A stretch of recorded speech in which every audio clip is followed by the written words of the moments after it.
Good morning, Philippines! Aldaw kita ngunyanin Domingo, asinyaw na naman kita sa satuyang panibagong edisyon kan Throwback Sunday. The Fault in Our Stars.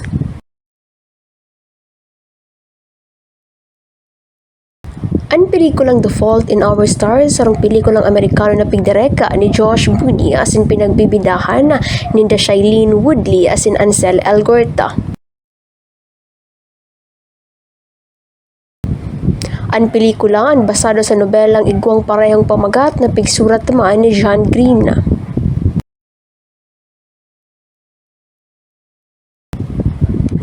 Ang pelikula mapadapit sa duwang teenager na nagngangarang Hazel asin Augustus. Ini parehong igwang helang na cancer.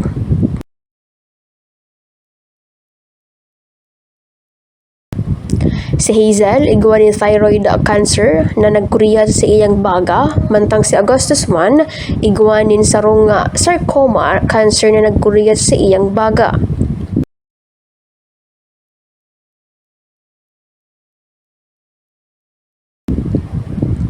Ang duwa naghilingan sarong grupo kan suporta para sa mga aki asin teenager na igwang helang na cancer.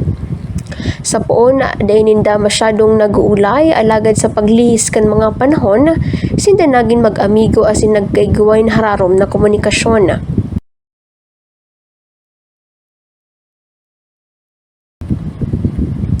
Si Augustus igwanin plano na magpasiring sa Amsterdam, tanganing mahiling si Peter Van Houten ang maya akda kad libro ni Hazel na paborito na nagangaran man da An Imperial Affliction. Ang libro ang mapadapit sa sarong babayeng igwang cancer asin ang sa iyang paglalakbay sa buhay.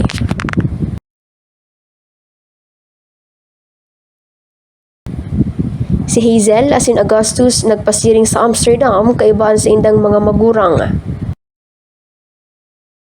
Sa Amsterdam asin da nagkaigwang sarong romantik relasyon asin nagulay dapit sa indang mga pangaturugan asin mga takot sa buhay.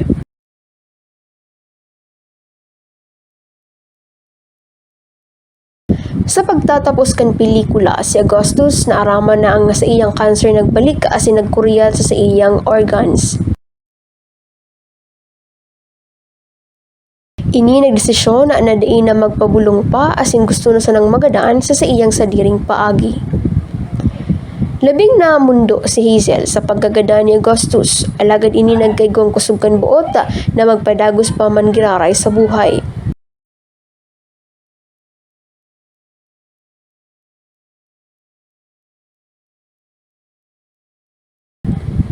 Ang pelikula nagtatapos sa sarong nakakaantig na eksena kung saan si Hazel nagbabasa ng libro ni Peter Van Houten na igwang mensahe gikan kay Augustus. Ang pelikula nagtutok din mga adal dapit sa buhay, pag-ibig asin pagkagadan. Ini nagpapahiling na ang buhay halipot asin dapat na gamiton nin basto.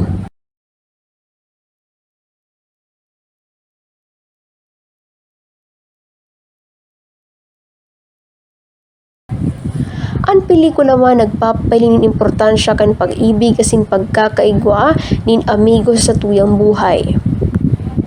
Sa kabilugan, ang pelikulang The Fault in Our Stars sarong nakakantig na pelikulang nagtutok doon mga adal dapit sa buhay asin pag-ibig.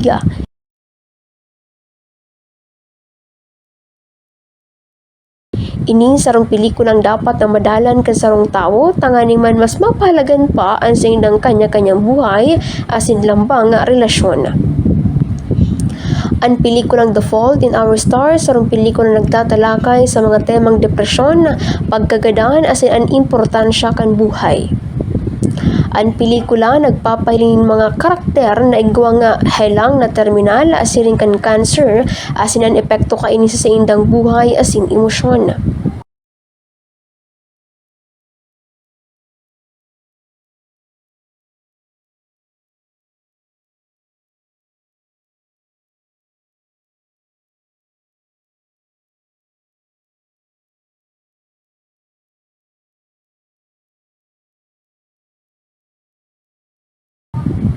Ang mga karakter nagpapahilingin mga sintomas kan depresyon na asiring nasana kan pagkabalisa, pagkadismaya asin pagkawara ning paglaom.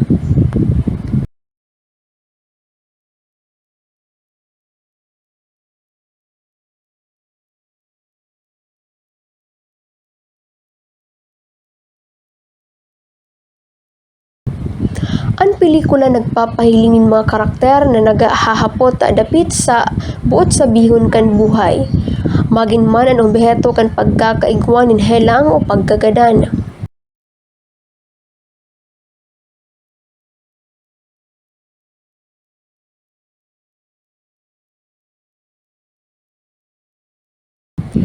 Ang mga karakter nagpapahilingin mga manlain-laing paagi sa pag-atubang sa kagadanan, gikan sa pagsayuma kainin hasta sa maako na sana.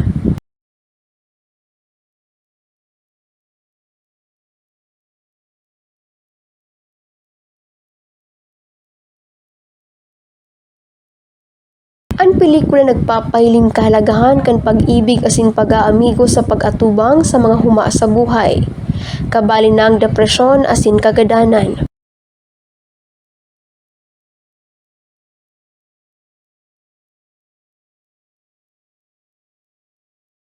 Ang mga karakter nagpapahilingin mga paagi kan pag-ibig asin pag-aataman sa lambang saro na nagtataong kahulugan asin paglaom sa indang buhay.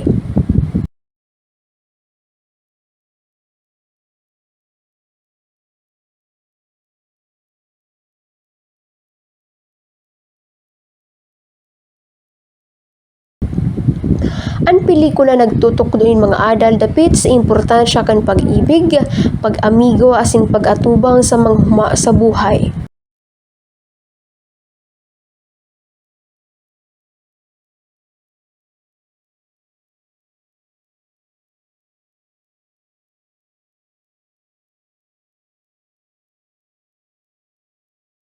Hiling ng importansya kan pag-ako asin pag-intindi sa mga taong igwang helang o kondisyon na dai na kayang marahay pa. Sa kabilugan, ang pelikulang The Fault in Our Stars sarong pelikulang nakakaantig na nagtutok din mga adal dapit sa buhay, dapit sa pag-ibig asin an kagadanan. Ini sarong pelikulang dapat na madalan kan lambang tao, tanganing mas mapahalagan pa ang sa indang buhay, magin man ang sa indang mga relasyon.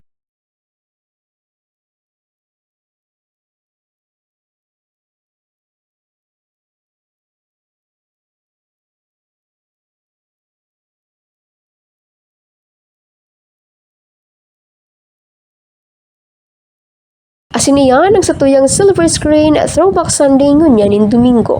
Ini si Bombo Jeffany Marcelo and this is Bombo Radio Philippines, the #1 most trusted source of news and information. Basta Radio, Bombo